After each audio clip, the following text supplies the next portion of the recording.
आज़ादी के इस अमृत महोत्सव में आप सबका स्वागत है। आप और हम इस खुली हवा में सांस ले रहे हैं।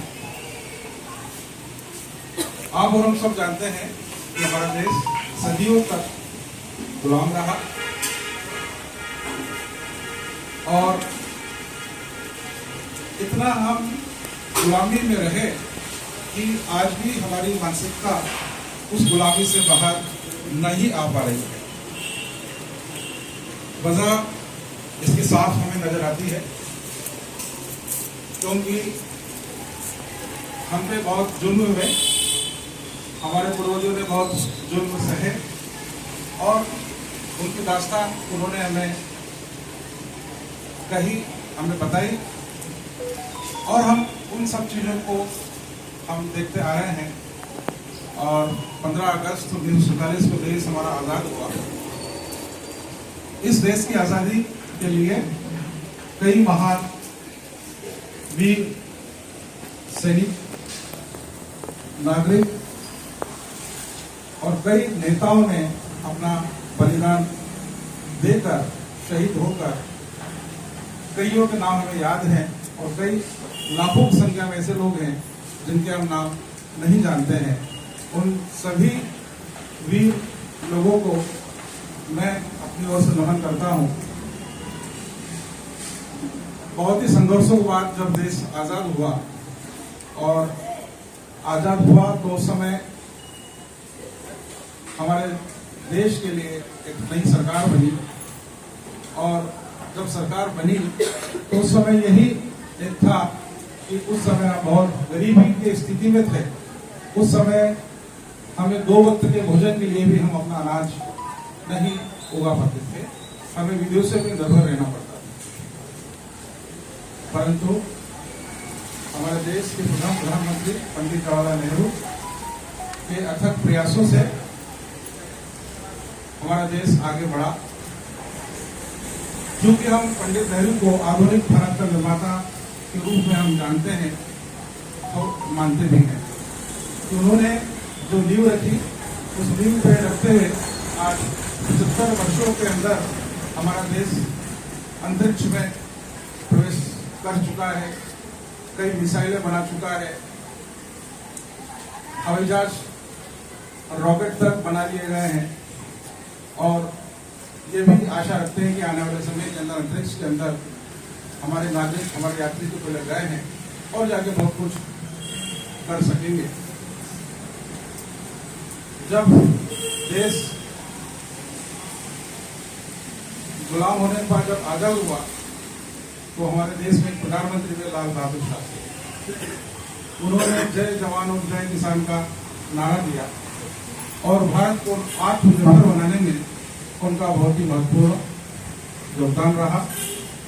उन्होंने जय किसान इसलिए कहा कि उस समय हम भोजन के लिए आत्मनिर्भर नहीं थे। उन्होंने उनके अथक प्रयास से हम आत्मनिर्भर हुए और आज ये स्थिति है कि हम अपने यहाँ का अनाज विदेशों में भी भेज रहे हैं। परंतु दुख की स्थिति ये होती है कि आज भी हम ये कहते हैं कि हमारे कई करोड़ों लोगों को भोजन फ्री में दिया जा रहा है। यहाँ हम कहेंगे 5 किलो अनाज प्रत्येक नागरिकों को प्रधानमंत्री के द्वारा दिया जा रहा है। ऐसी स्थिति पैदा नहीं होना चाहिए। तो 75 वर्षों के बाद भी आज भी जो गरीब हैं तो हमें ये गरीबी को मिटाना चाहिए और हमारे हर नागरिक को कम से कम इतना सक्षम होना चाहिए कि वो 2 वक्त की रोटी कमाकर और अपने सब संसाधन स्वयं जुटा सके, वो सरकार पर निर्भर नहीं रहे। इसके लिए हमें आज काम करने की आवश्यकता है। आर्थिक आजादी की हमें आवश्यकता है। हमारा ये अमृत महोत्सव, जैसे इनको हम हर साल आजादी का उत्सव मनाते हैं 15 अगस्त 26 जनवरी को।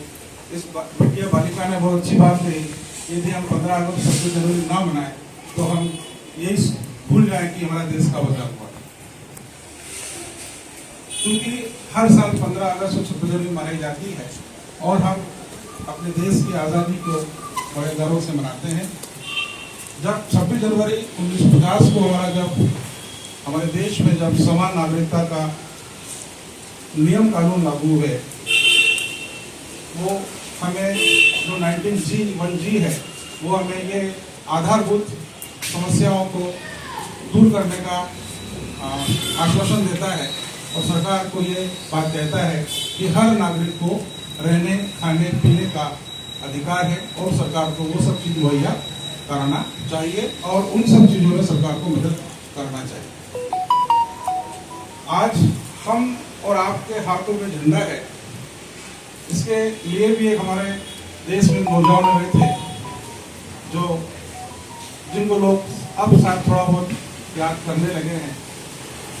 उन्होंने इस झंडे की लड़ाई सुप्रीम कोर्ट में लड़ी और एक वो उद्योगपति थे, नाम उनका था नवीन जिंदल, जिन्होंने देखा कि पहले हम देखते हैं कि झंडा केवल 15 अगस्त और 26 जनवरी को ही मनाया जाता है, इसके अलावा फ्लैग को होस्ट करने का कोई अधिकार नहीं था। एक सामान्य नागरिक झंडा का आह्वान नहीं कर सकता था, परंतु नवीन जिंदल ऐसे उद्योगपति हुए जिन्होंने अपनी फैक्ट्री के अंदर झंडे को होस्टिंग किया और उस पर सरकारी अधिकारी ने बोला कि आप ये काम नहीं कर सकते हैं और इसलिए कहा कि आपको इसके लिए जुर्म में पहुंचेगा और आपको सजा मिलेगी। इसके लिए वो कोर्ट गए, हाई कोर्ट गए, सुप्रीम कोर्ट गए और सुप्रीम कोर्ट ने 23 जनवरी 2003 को आदेश दिया तो जिसमें कहा कि प्रत्येक नागरिक को झंडा फहराने का अधिकार है। तो आज इसमें उनको जाता है, जिंदल को जाता है कि आज आप और हमारे हाथों में आज झंडा मौजूद है। तो उनको भी इस अवसर पर मैं धन्यवाद कहूँगा कि एक युवा उद्योगपति ने इतना बड़ा इनिशिएटिव लिया, क्योंकि विदेशों के अंदर तो अमेरिका और इंग्लैंड और कई ऐसे देश हैं जहाँ पर झंडे को हर नागरिक अपना उपयोग करता है, वही सब हमें अधिकार इस देश को मिला। तो कहने का तात्पर्य यह है कि हमें अधिकार तो हमें मिल गए हैं और हमें अपने अधिकारों का उपयोग करना हमें आना चाहिए। आज हमारे देश में आप जैसे युवा वर्ग की ही आवश्यकता है जो देश को आगे ले जा सकते हैं, क्योंकि अभी भी हमारे मन में ऐसी बहुत सारी चीजें हैं, बहुत सारी भावनाएं हैं, बहुत सारी उल्फाएं हैं जिसको हम अभी भी दूर नहीं कर पाए हैं। तो हमें उन अपनी भावनाओं को, अपनी उल्फाओं को दूर करते हुए और हमें देश के लिए हमें आगे बढ़ना चाहिए। और जो जाति पाति की बातें अक्सर हम सुनने में हम देखते हैं और हम देखते हैं कि इस समय जो माहौल इस देश का जो बना हुआ है बहुत ही गलत माहौल चल रहा है, बहुत ही जाति पाति की बात होती है। तो हमें उन जाति पाति से आगे हमें आना चाहिए और इस देश की तरक्की में हमें सब लोगों को मिलकर हमें भाग लेना चाहिए। और आज जैसे 75 साल पूरे कर लिए हैं, 76वां स्वतंत्रता दिवस मना रहे हैं और आने वाले जो 25 साल होंगे उसको जो 100 वर्ष का जो हमारा देश हो जाएगा 2047 के अंदर, तो इन 25 वर्षों के अंदर आप सब लोग युवा हैं, कोई 18 साल का है, कोई 20 साल का है, कोई 22 साल का है और 25 साल बाद वो 47 साल का 50 साल का होगा। तो आप जैसे युवा ही इस देश को आगे ले जाकर और एक बहुत ही शक्तिशाली और बहुत ही समृद्धशाली राष्ट्र का निर्माण कर सकते हैं। तो इस अवसर पर मैं यही कहूँगा कि आप और हम सब मिलकर इस देश को आगे ले जाएं और इसको महाशक्ति के रूप में देश की हम पहचान बनाएं। धन्यवाद।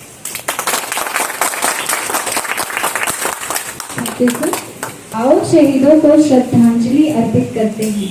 आओ शहीदों को श्रद्धांजलि अर्पित करते हैं और ऐसी वीर माताओं को वंदन करते हैं। महक उठी मिट्टी धरती यह बलिदान की है, ऐसे शहीदों को हम देशवासियों का नमन बारंबार करते हैं।